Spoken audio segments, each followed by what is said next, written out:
July 8, 2014, Tuesday of the 14th week in Ordinary Time. A reading from the book of the prophet Hosea.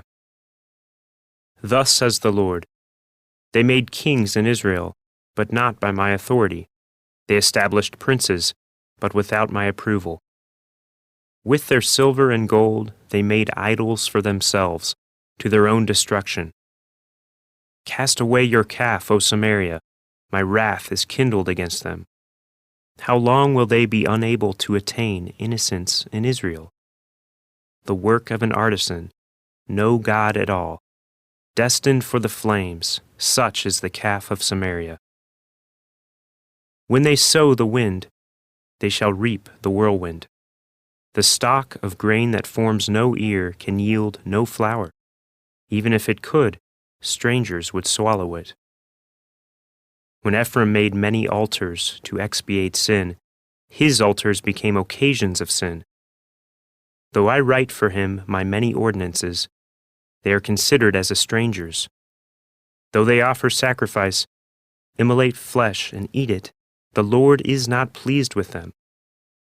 He shall still remember their guilt and punish their sins. They shall return to Egypt. The word of the Lord. The responsorial psalm. The response is, The house of Israel trusts in the Lord. Our God is in heaven. Whatever He wills, He does.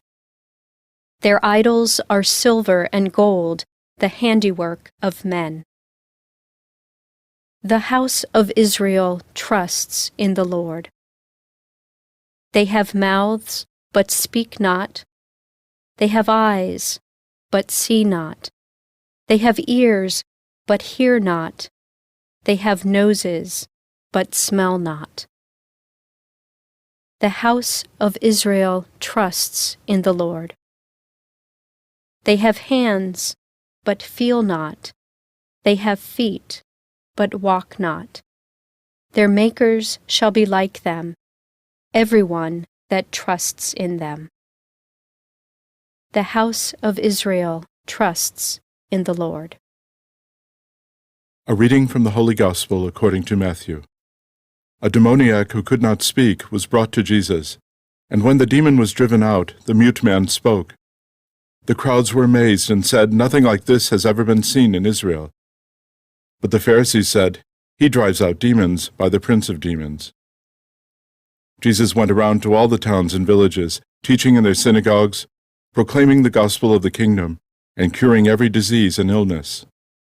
At the sight of the crowds, His heart was moved with pity for them, because they were troubled and abandoned, like sheep without a shepherd.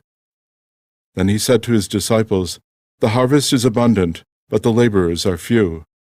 So ask the Master of the harvest to send out laborers for His harvest.